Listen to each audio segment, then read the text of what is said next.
Hey, this is Julia Rebecca Myron, aka The Messy Meditator, and this is the Messy Meditator podcast, where I'll be getting into the topics of mindfulness, messiness, and life. So let's get into it. I got to sit down with my friend Jonathan Reynolds and have a really great conversation about mindfulness in life and in work. Jonathan is founder and CEO of Mindful Life, Mindful Work, Inc., a San Francisco-based leadership development company providing services that address the intersection of self-awareness and team performance. Since 1997, Jonathan has trained extensively in the discipline of mindfulness, and his work with leaders and teams emphasizes simple and practical ways to improve performance, efficiency, and workplace cultures by integrating mindfulness sensibilities.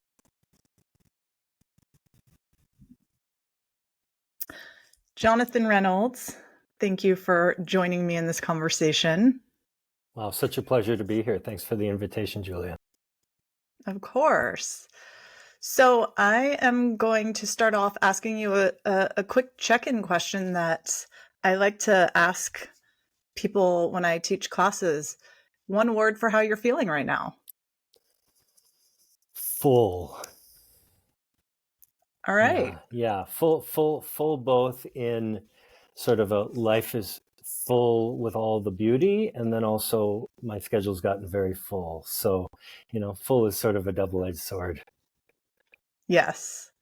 I love that word though, because I like to use that word instead of the word busy. I've tried to eliminate the word busy from my vocabulary. And so instead of saying I'm really busy this week, I'll say I'm really full this week. Oh, I love that. And I think there's better psychology. There's just, busy is a very loaded word, and full, I think, I don't know, it just has a nicer, more abundant feeling. Well, I might steal that. Please do. Yeah. I'm really big on words and language and the psychology of certain words. I think there are a lot of loaded words that we all use. Definitely. And don't realize it. Yeah.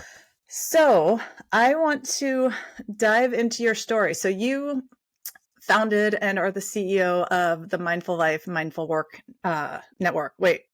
Mindful Life, Mindful Work. And Yes. It's a leadership development company. So I'm curious your journey to getting there. So when and how were you first introduced to mindfulness? And at what point did you decide that you wanted to create a career revolving around mindfulness?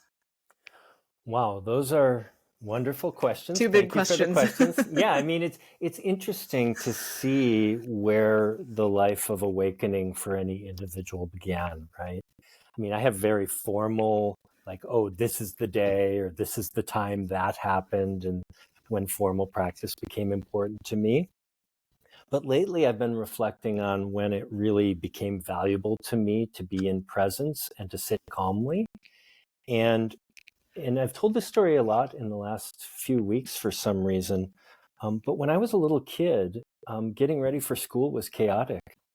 And whenever our family got ready for school, right before we were going to leave, I would ask to go back up into my bedroom saying that I had forgotten something or I wanted to check something. And what I did when I went into my room when I was a little kid is I shut the door and I sat on the bed with my eyes closed for 30 seconds or a minute and just felt like a reset. And so I think intuitively, we all have sort of this longing for awareness, whether it's laying on our back in a park and looking at clouds in the sky or formal practice. I mean, really formal practice began for me after college. I was really sort of a lost soul looking for something of meaning and purpose in my life and found mindfulness practice there, formal practice. And then, of course, it's a lifetime to learn how to integrate that into everything. So that's my short answer. Okay. And then, at what point, like what prompted you to want to build a company around and make mindfulness your calling, your career? Yeah, Work with it in that way. ultimately I was stubborn, right? Like I didn't want to go work for somebody else. I didn't want to do anything that I ultimately didn't feel like I resonated with in some deep and true way. And that is not an easy path. That is a path that just makes a decision. I made a decision like, oh, this is what I'm going to do. This is the thing I'm committed to. I've touched awareness and mindfulness in my own life and practice. This is ultimately the only thing I care about. And so when you have an information like that, like you have one of a few options to do with that. Either you dig in and say, this is what I'm doing, or you say, well, maybe I'll do it on the side and sort of make it my personal life, but I'll do this other stuff 80% of the time. I just wasn't willing to make that compromise. And I'm not saying that as some like great like hero's journey. Like, in fact, I'd recommend to most people to go the other direction. But I made that decision, and so was just finding ways to live it more skillfully over time. And in my 20s, I wasn't very skillful on financial levels or all sorts of levels. And sort of I've trusted, Rilke, I think, says that you live your way into the answers. And so I was living a question of, can you live a life of awareness in a culture that is obsessed around making money and being successful in very conventional, pre-described ways? And I didn't want those ways. And so mine was to root into, well, if awareness is my highest value and free time and spaciousness is my highest value, how can I make this work? And at times it didn't look like it was going to work. Even today, and some days it's still hard. It's not like it's all a bowl of cherries. And so, but at some point it became obvious that I was beyond a point of no return. And in some ways I almost lived my way out of employability. I got to a certain age where I had I had 15 years of Relatable. no work. Yeah, I had 15 years of no work experience that anyone would call work experience. And at a certain point, like, no, I'm all in. Like, I'm all in here. And I was one of the fortunate ones because I think I'm a relatively good translator around subtle experience. I'm definitely committed and or stubborn enough to stay the course. And so, learning how to pivot, innovate, take a lean ideology into projects and into work, I think has served me pretty well.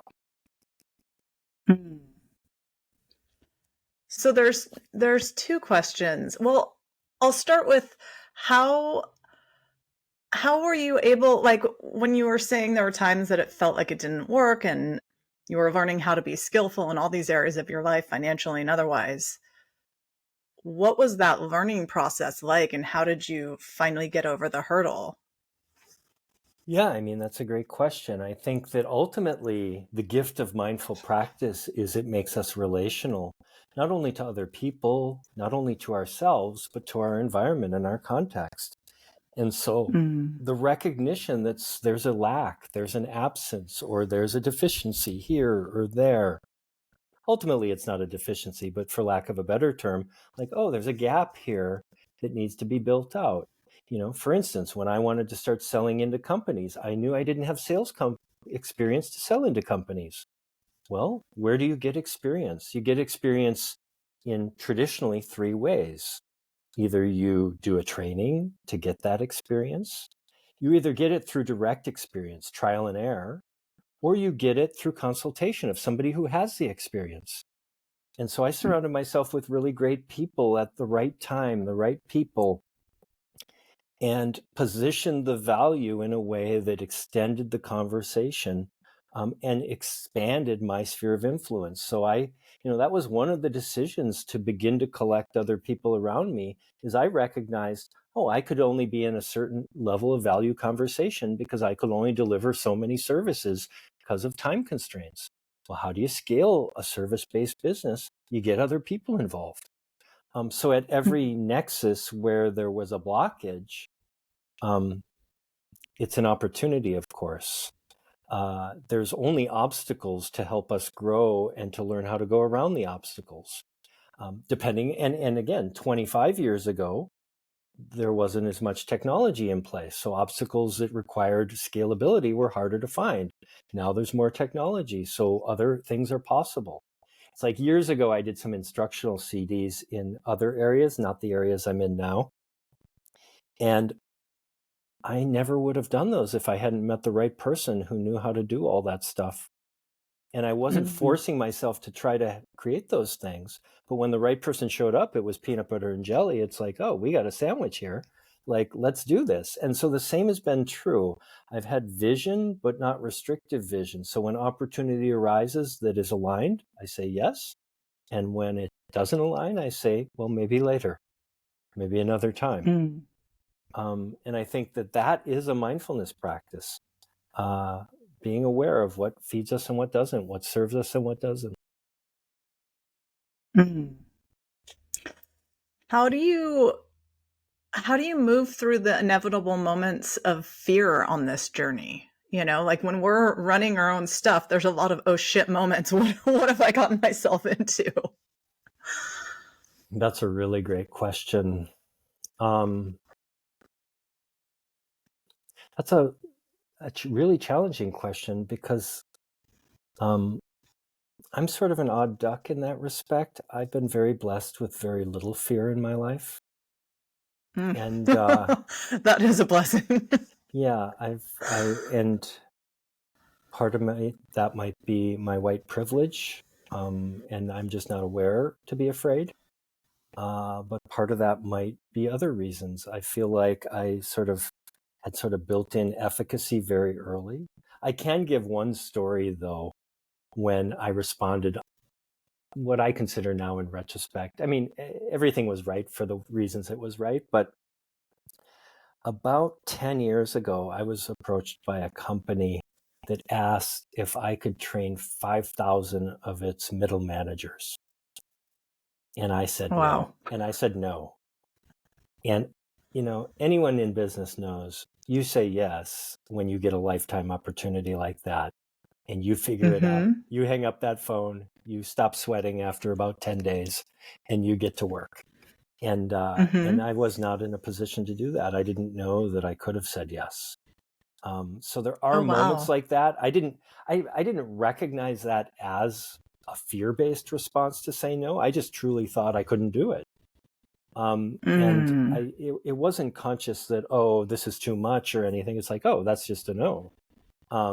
But in retrospect, there could have been some unconscious fear acting, or I just didn't know how it worked. I should have probably said yes in that moment. And I had an extensive network at the time. I could have plugged in the 30 correct people to help me build out what was necessary. But, those are all good learning experiences. Yeah, exactly. So you've worked with a lot of different companies. Have you ever been met with resistance to what you're doing when working with the company? Pretty much always. I think most places resist change. I mean, I think that's the challenge of being a change agent, whether it's on an individual scale, whether it's working with one person, or whether it's working with a system of people. Systems get in place. Usually there's some intentional conscious element, but usually there's some unconscious element. And those unconscious elements are very oftentimes greater acting forces than the conscious ones. And so it's part of the reason why people call on folks like you and I, because they want change, but they don't necessarily know how it's possible or how it can be least painful. Sometimes it can't be least painful. Sometimes it needs to be challenging.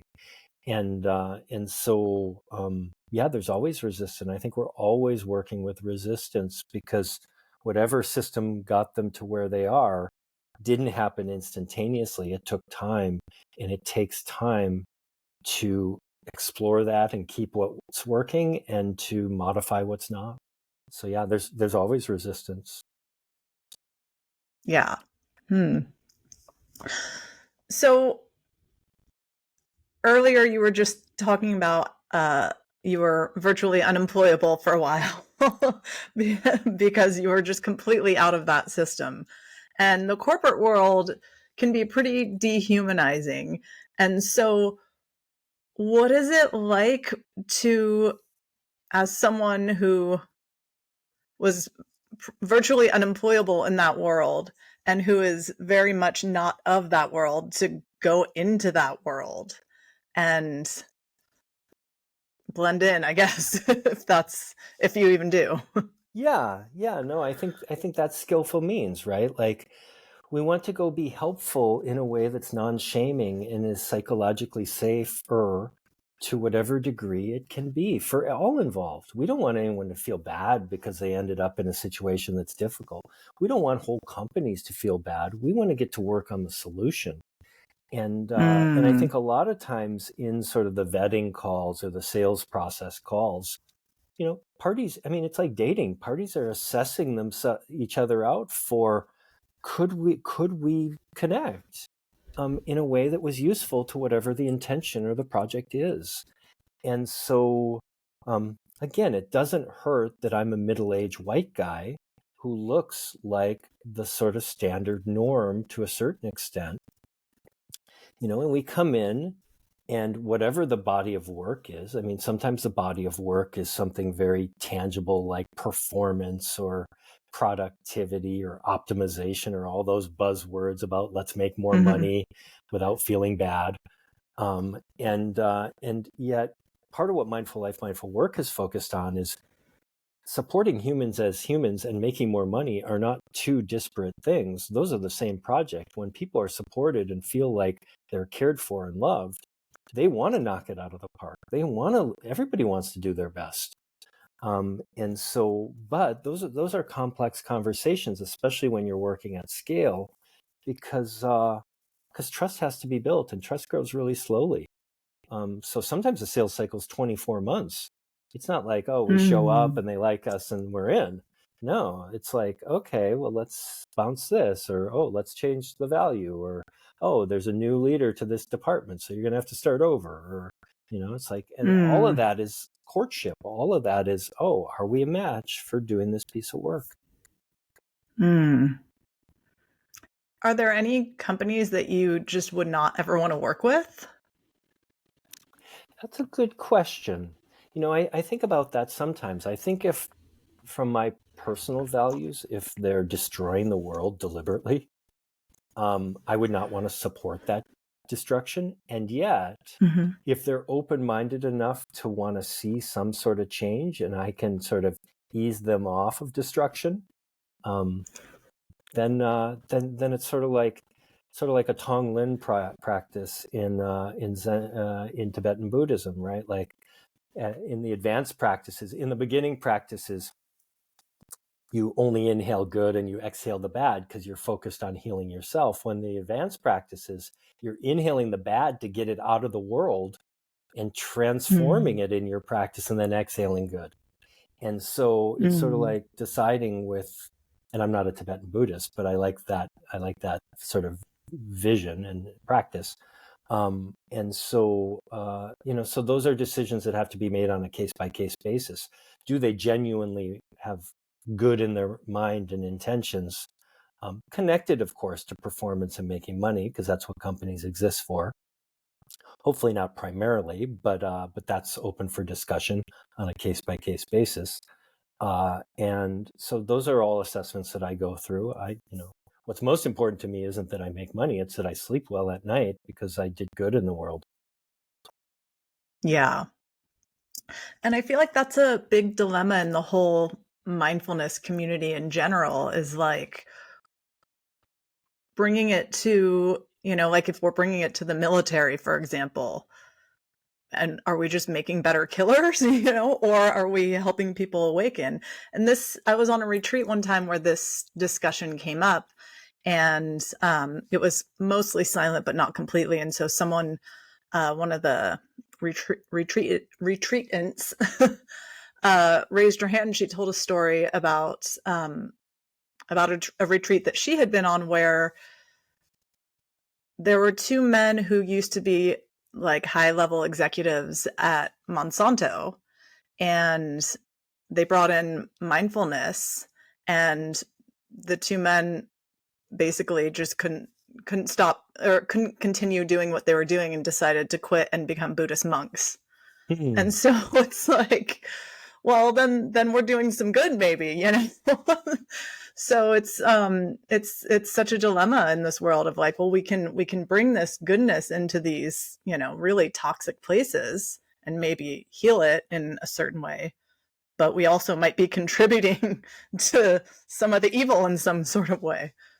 I think it was Thomas Merton that said, at the end of your life, you have to come to terms with the fact that all of your good efforts to create a certain something may have inadvertently created the exact opposite. And so that's not the exact quote, but something to that effect. And it's true that it's part of the reason why it's so important to do your work with the best possible intentions in the moment, because you don't know the outcome is going to be. Sometimes you tell somebody you love them and they receive it and they're warm and fuzzy and feel great for the rest of the month. Sometimes you tell somebody that and they take offense.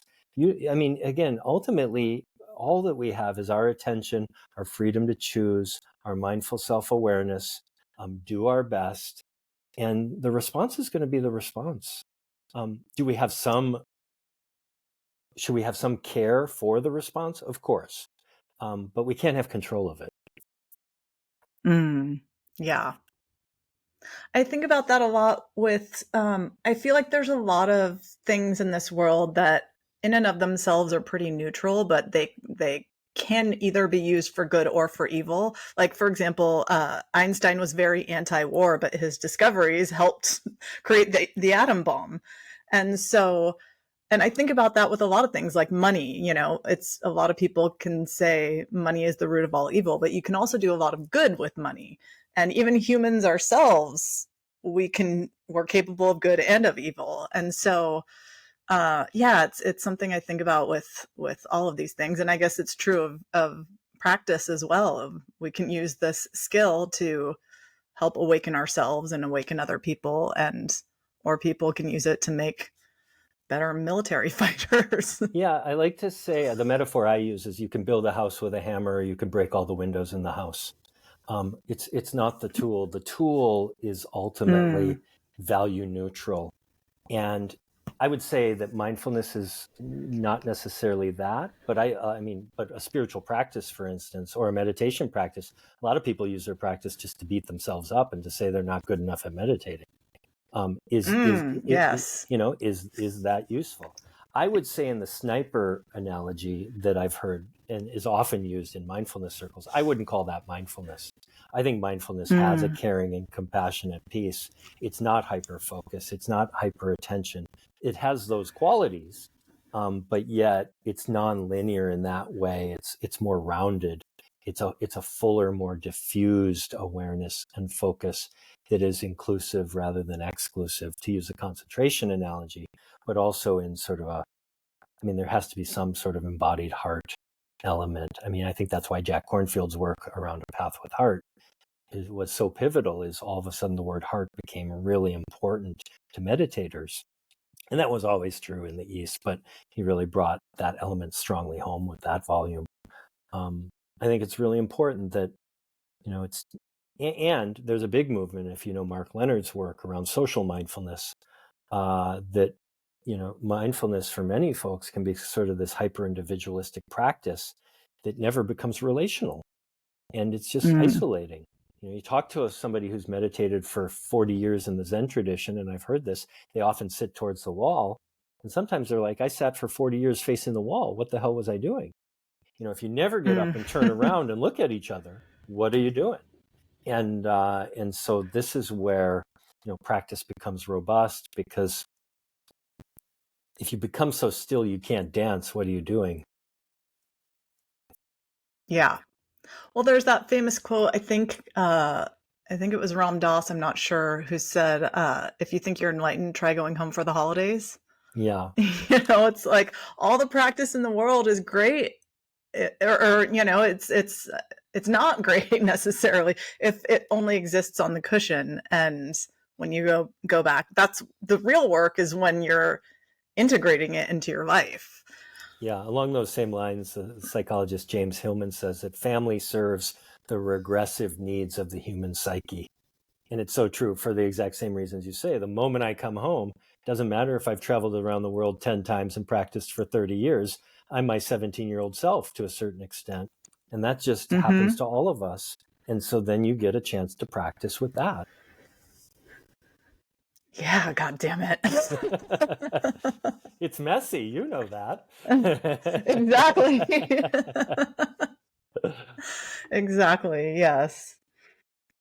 What advice could you give to someone who is stuck in a workplace that has a very toxic culture? Because I think that's so common, and maybe, there's no hope for bringing the work that you do and bringing your company into their company because they would never be open to it. But how could an individual survive if they have to in a toxic work culture? Yeah, I mean, this same question came up on a webinar about a month ago, and I'll give a similar answer. It's really challenging. That's how I start this answer every time. No matter how much practice you have, if the context isn't supportive, it's really challenging. And at a certain point, an individual, I think, has two courses of action. The first course is you dig into your practice and you live the life you want to live despite the context. And you become a beacon and an opportunity for subtle changes in your immediate sphere. And that might be a department of 2 or 3 people. It might just be like, okay, these people I love, they love me, we're mutually supportive, we're in a difficult situation, we're going to support each other. So that's the first option, is practice strong. I used to sign off emails, practice well, practice often. And well is subjective and often is subjective. And so everybody has to decide what well and often is. And so that's the first, is dig into practice, make the best of it. And of course, the other option is get out of there, leave. There's lots of options. It might feel like, oh, I can't leave my job because it's a bad market or whatever. Like, life is short, life is precious. Don't spend time in toxic places. In fact, usually people leaving is then what, at a certain point, people say, or companies say, oh, so many people have left, like, it's time to change. Because I think that's where the great exodus post-COVID, or on the tail end of COVID, is the world saying to companies, we're just not willing to work for a paycheck anymore. I mean, and again, I was never willing to do that because it just didn't seem like a good choice. It's amazing how many people do that. And I know everybody's got to do what they got to do based on their needs and their survival and safety and all these many factors. And I know money's not just money. Families learn about money in certain ways and all sorts of things. But ultimately, like, the most precious gift is being alive and doing what you love and being with people you love and being outside in nature if you can. Even if you don't love nature, oxygen's really good.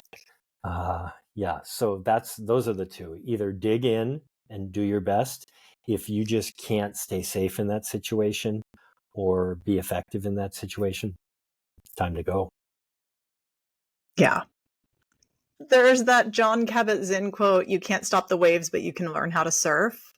And I've added to that even the best surfers in really stormy waters, it's not safe for them. They need to get out of the water. Yeah. So yeah. I think that quote is actually originally, and nobody really knows this, is from Swami Satchidananda, who was from the Sivananda lineage. And yeah, it's like, there's times not to go surfing, even if that's your favorite thing on earth. Like, don't Point Break, that movie from the 80s where he goes out into the biggest wave ever and he knows he's not coming back. Why do that? Live for another day and then enjoy the surf when you can. And every day we're surfing a little bit, of course. But each one of us has to decide when it's too choppy for us. No, this is actually not a learning moment. This is abusive in some way, or this is destructive or disruptive to a degree that's not helpful.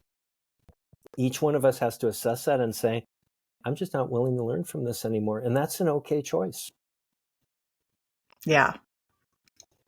I think that idea is so terrifying to some people who this might be new to, because if they're not used to really like trusting their instincts, or they just get stuck in like, I have to have this job, or I need the health insurance, or whatever. I think it's hard for people to sometimes believe that they can leave. Yeah, no, it's not nobody's saying this is easy stuff to do, or that, oh, once you're mindful, it's just like you're walking on water. No, it's still really challenging, but it gives you that inner compass that says, oh, this really is unsettling. It's like the Goethe quote of trust yourself and then you will know how to live. And the way we learn to trust Mm, ourselves is by running micro experiments. We trust a little bit in this direction and like, oh, yes. it wasn't destroyed by that. I'll trust a little more next time. And if you're alive today and you're listening to this, and you probably are, you've figured it out. Everything in your life up until this moment, you figured it out. And whatever unknown is coming, you will figure that out too, no matter how big. Mm, It wouldn't be, our challenges aren't bestowed upon us unless we can handle them. And we can handle a lot. Doesn't mean we should, but if it presents itself and we need to, we respond. Everyone alive has responded to all sorts of big and small challenges. yeah. And that uncertainty too is, I think that's can be terrifying for all of us, not knowing, we want to create certainty, and the only thing that's really certain is uncertainty. We Mm-hmm. can't, we think we are, we build this reality around trying to create certainty, or control things to create certainty. And and then life happens. We can't know what will happen in even 10 seconds from now, and Mm. that can be terrifying, and it can also be so liberating. Yeah, I mean, Alan Watts wrote a book called The Wisdom of Insecurity. It's this little book, and it's about exactly what you're saying. Is we long for security and certainty, and yet ultimate security is the lack of change, and that is death. And so the beauty of change is it creates this instability, but it creates infinite opportunity. This is where ancient wisdom traditions, refer to things like pure potentiality and all these sorts of things. And without the insecurity and the instability, we couldn't grow or evolve or create. And so the trade-off is pretty good. We deal with a little bit of fear maybe around insecurity, but we get everything. I mean, this is where Taoism says things like, oh, by doing nothing, I have everything, right? Well, by sitting still, the world is our oyster, and we get to see everything that I do is actually a choice when I awaken to the fact that it is a choice. There is Mm, not compulsion, unless I'm acting from a lack of awareness. yeah. Well, and that's so much of what this work is learning how to live with that intentionality. And meditation uh is our gym for working out those muscles, to learn how to do that. Sitting in silence, you'd think it's so quiet, but when you start to sit in silence, you start to realize how much is really going on. Because even just in the environment, you start to hear so many different sounds that you didn't even realize were there. There's so much going on in the silence, and then of course what goes on in our minds when we get quiet too. Yeah, yeah. I mean, I like to say that silence is not the lack of sound, and stillness is not the lack of movement. Silence and Mm, stillness are qualitative things. Like when you see a horse running at full speed and galloping, there's a sense of effortlessness and stillness. It's running really fast and galloping really fast, but there's almost this flow of stillness. And so for me, those things are more qualitative. And back to the working out, I like that analogy. I say, well, we lift weights, but then we don't carry them around in our hands all day. So the same is true for the mind. We work in formal practice to build the muscle of the mind, but then we go enjoy the mind. We're not carrying around mm, formal practice all day long like a weight. Then it's about this relational and this sort of enjoyment of this celebration, like kids around, oh, we get to have this day. Yeah, I had someone in a class ask me if we're supposed to be try to be mindful at all times, and I was like, "No, you can't be." First of all, and second of all, if you sit down to watch a movie, you don't wanna be mindful the whole time. The whole point is to get lost in the story, unless it's a really bad movie, but, like, you there are times where you don't wanna be mindful. You wanna let yourself, get lost in the moment a little bit. Yeah, yeah. I mean, I think, and to recognize you're driving a stick shift, not an automatic. You don't want to set it in Mm, anything that sort of like takes your autonomy away from you, and that you can shift the gears however you want. You can get lost, you can return. I mean, part of what mindfulness practice is the return. We all get lost. I mean, over years of yes. practice, continuity does start to grow. The moments that we're lost or hooked by something can get less extended, um, but Mhm. nobody's perfectly embedded in mindfulness like always. Yeah. Yeah, and I think it also has to do with that intentionality of, like, no, we can go and watch a movie because it's just this mindless routine that we just do at the end of the day, or we can decide, "Okay, I'm choosing to escape right now." And Hmm. there's such a difference in having that choice versus just the mindless escaping.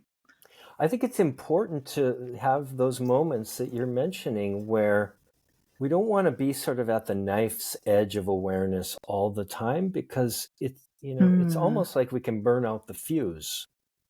You don't want to be mm, at the extreme. I mean, when I was studying philosophy years ago, my father actually said to me, he said, you can't be in these peak conversations all the time. Like, you got to go do mm, like stuff that just is mind numbing too. And I think balance in all things, and balance isn't a great word, but like integration, right? Like, or somebody said harmony.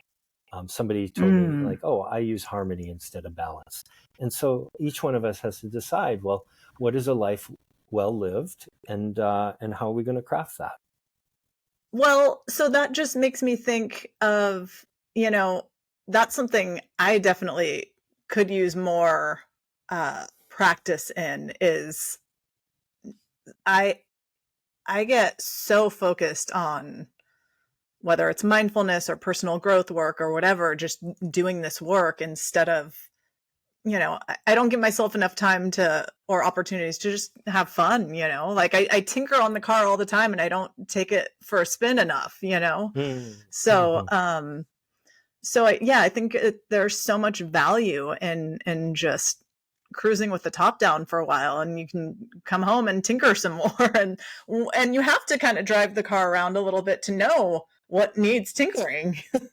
Yeah, no, I like that analogy. You get out there and live and see what you bump into, and you still want to be embedded, I think, even though sometimes being in a culture can be challenging. You still want to be embedded. You don't want to liminal distance to a point that you're no longer connected. um, I've run experiments in my early practice life around those things, and I want to go dancing. I want to sit in the sun at the cafe and read a book. I want to just sometimes do nothing. And I think I'm nearing about 3 decades of practice here. And uh and there's and it's different at different phases, and it's different durations, it's different frequencies, it's different everything. There's different phases of life, there's different sleep needs, there's different schedules, there's different workloads. Ideally, a practice modifies, like, I practice a lot of yoga, and I say sometimes my deepest practice is to not go to yoga class and take a bath instead. It's like, what is the deepest practice? Is it to rush to a yoga class and feel stressed out because you don't have time to rush to a yoga class, but you're fitting it in anyway? Well, sometimes yes, but sometimes no. And so each one of us has to truly practice. And to truly practice is to recognize any habits that aren't serving us and to make them deliberate again, to make them a choice. Yeah, and that can get so tricky because just like you just uh that example you just used is like sometimes we can make the same choice for from different motivations.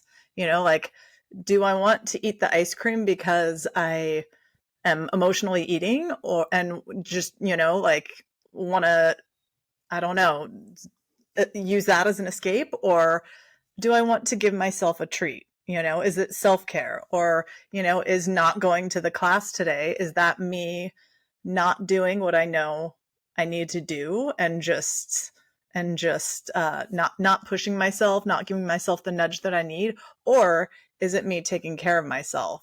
And it's going to be different at different times, and that is, that's an example of where the work can really show up in our daily lives, is tuning into and being honest with ourselves. Mm-hmm. Yeah, great points. And that's what makes practice endlessly fascinating, because no previous answer is the answer for the moment. It's check in Yeah. and see what the answer is, see what the inner atmosphere and intentions and motivations are, and then respond as skillfully as you can to the best of your ability. Yeah. And the different phases too, I love that, because my first few years of practice looked so much different than they do now, and that they did 5 years ago. And there have been times where my practice has not been what I wanted it to be. And then I had all kinds of thoughts around that, and like, oh my God, I'm a fraud and I'm not good enough, and, all that stuff. And then I just realized, like, I mean, like we say in mindfulness, this is just how it is right now, and it's these different phases. And sometimes those actually can inform the greater practice. Yeah, no, it's so well put. I mean, I think the goal of practice is to be more ourselves, to be more human. You talk to anyone who's sort of gone through an awakening phase or experience, and even though on the surface or externally to the people that knew them before that, they often say, "Oh, you've changed." That's usually not the inner experience. The inner experience is, "No, I'm more like myself than I've ever been." Um, yeah. Yeah. And I think that it's a practice of coming home to ourselves over and over again. And for people who have not practiced much, that concept can sound foreign. Like, what does that even mean, to come home to myself? But when you experience it, then it's like, oh my God, there I am. I'm home. Like, it's a feeling like no other. I remember on my first retreat, I had a moment. This was at Spirit Rock, sitting on that chair on the hill under the big oak tree, and I just had this moment where I was like, "Oh my God, I can't believe I used to try to take drugs for this." Like, this is what I've been, and I'm referring to like psychedelic drugs, and I think those serve a purpose in certain contexts. But yeah, it's just like sometimes what we're looking for in other things can actually just be found when we stop doing all those things. When we just shut the fuck up for a little while, we might find what we're looking for, when we're usually trying to run away from that. Yeah, I would say that it's like Adyashanti sometimes says. He says, the challenge isn't to have an altered experience. Altered experiences are easy. Drink a cup of coffee or stay up all night. You'll have an altered experience. The challenge is to have an unaltered experience that is purely, directly human. And just like the weightlifting analogy, there's no judgment around substances, but they're the weights that show us the muscle, and then we recognize we don't need the weights. That doesn't mean we can't revisit them and enjoy them however we choose, but they're not necessary. It's like the Mm-hmm. story of Ram Dass and Baba Hari Das and Krishna Das when they were studying with their teacher, Neem Karoli Baba. If you've read any of their autobiographies, this is in there. But I think Ram Dass had a bunch of liquid LSD or something like that. And Baba Hari Das, or their teacher, Neem Karoli Baba, said, "Bring me the medicine." And it was this big vial, more than anybody should ever take. You take a drop or whatever.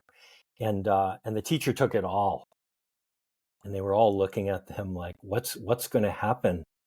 And he looked at them and said something to the effect of, "It's a start."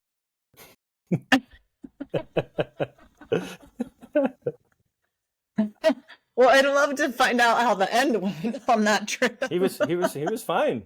He was fine. Neem Karoli Baba was a Wow. spiritual teacher in northern India. I forget the exact town. I think it was near Delhi. And yeah, I mean, and again, that's, some of those, I mean, whether that's hyperbole or fairy tale or folklore, I think it's important to recognize that we have the whole world inside of ourselves. And I think practice ultimately shows us that and shows us that there is not a lack. When I was working as a psychotherapist, one of the things that eventually all my clients looked at me and said is they said, "Oh, you don't think I'm broken?" Because I know you're Mm, not.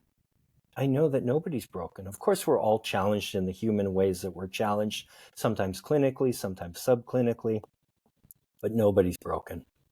And I think that's a mm. really important place and baseline to start is whenever we have a difficult person or there's a difficult situation, they're getting their needs met to the best of their ability. And sometimes it's not great, but they're doing their best. We're doing our best. Everybody's doing their best.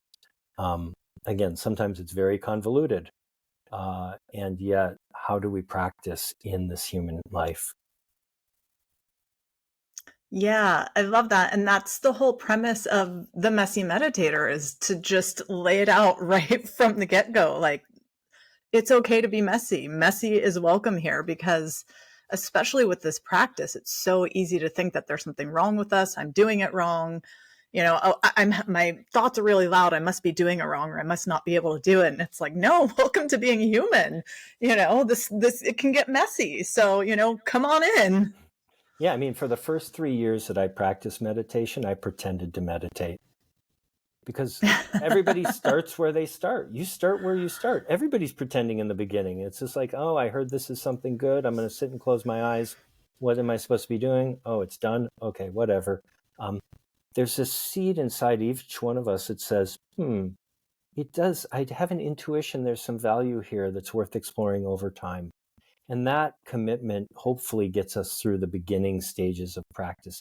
But in the beginning, nobody knows what they're doing. That's where everybody starts. That's the law of learning. That's how we learn. You go from not knowing to knowing. But for some things, you have to Mm-hmm. wait a while. It's not learning arithmetic, 2 + 2 is 4, and the next day you know it. No, there's some Right. things, the best things worth knowing, like awareness and love and these things. These are lifetime learnings, and Mm-hmm. those are the things that I think folks want to spend their time on. It's definitely what I want to spend my time on. But that takes some patience. To really learn things of Mm-hmm. value takes patience. Yeah. Yeah, and I feel like meditation is the type of thing that people don't realize that what they are expecting of themselves going into it is mastery level. And it's like you have to realize like it's okay to not know what you're doing and again for it to be messy because like what you think that you should be doing is, maybe the Dalai Lama has achieved that, but it's, we have to be reminded of our humanity and that our human experiences are human experiences. Yeah. Yeah. There's no ahead or behind. There's people that have been on the path longer temporally, but everybody's different. I mean, in meditation circles, there's really two broad categories of awakening or becoming aware. One is called gradualism, over time. One's called subitism, that's sudden. But even with Mm. subitism, gradual led up to that moment. It's all Mhm. gradual. And Mhm. so, to take that's why the word practice has been very dear to me over the years. Because Mhm. everything's a practice. It's like law and medicine are practices because they don't claim to know the exact truth. It's no, this is Mm. best guess at a given moment. 10 years from now, law and medicine will look completely different because they will have evolved. It doesn't mean it's wrong today and more right then. It's like an oak tree growing. You don't judge a 10-year-old tree for not being 20 years old. It's a 10-year-old tree. When it's 20, it'll be 20. And the same is true of practice, to honor the stage that we're at in our practice journey. Yes. Yeah, and I tell people too that the only difference between those of us who teach this or who have been doing it for decades and someone who's just starting is that the people who are just starting usually think that they're doing it wrong or that there's something wrong with them.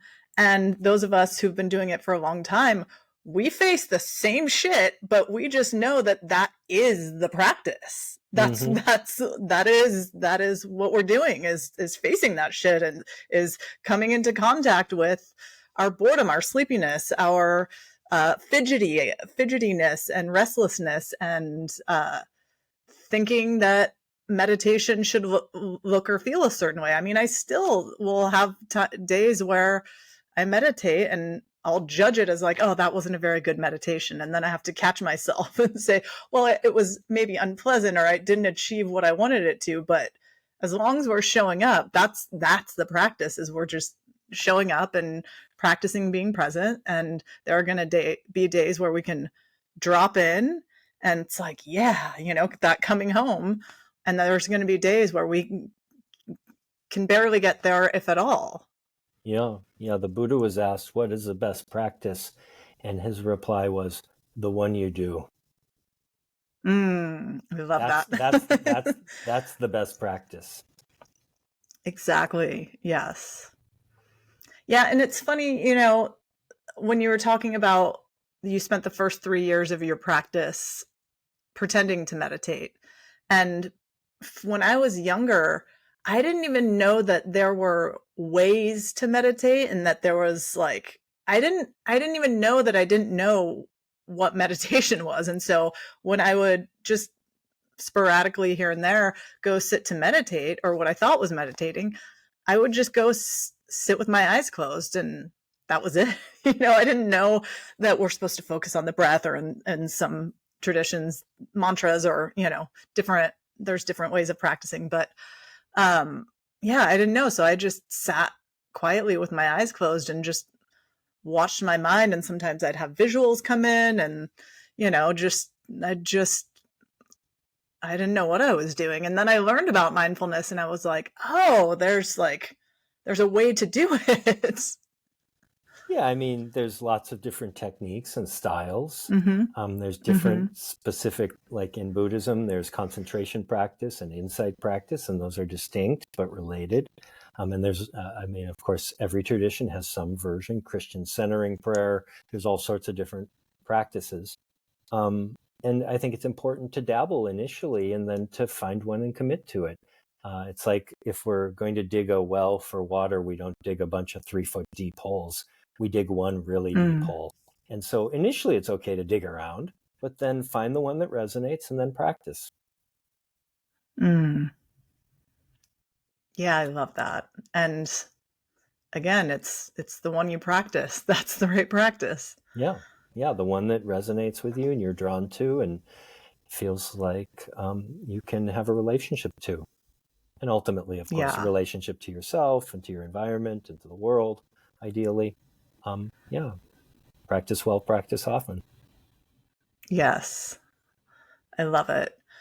So, okay, I'm gonna start to wrap things up here, but I have a question. So, if you could leave the world and every person in the world with one message, what would that be?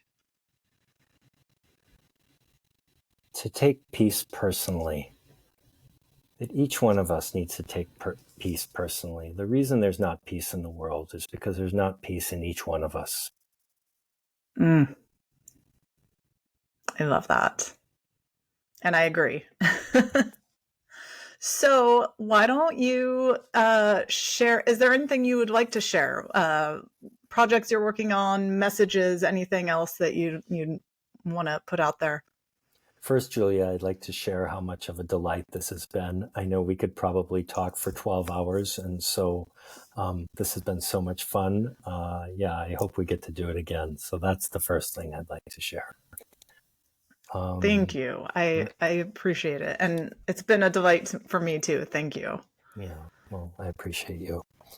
So many projects. I was thinking, we started doing a lot of public events. We're doing a workshop a month.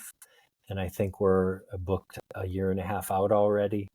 We offer a couple of summits a year. All of those offerings are online and can be found at our website, mindfullifemindfulwork.com. One of our biggest new projects is a social media network and platform, a mindful social media network and platform called Mindset Social. Signing up is free. We're nearing 400 members in our first 2 months, and we'd love to have the whole world on there. We want to change the way that social media is used, the conversation, but also the way it supports folks rather than depletes them via technology. So if there's any interest in that, visit mindset-social.com, and we'd love to have you in there. Yes, and I have joined, and I think it's a great idea. I think it's what we all need right now. If we're gonna scroll, then maybe help let it be nourishing. Yeah, yeah, yeah. No, I appreciate your work, and again, this has been so much fun. Yeah, I hope we get to do it again. Yes, indeed. Thank you so much.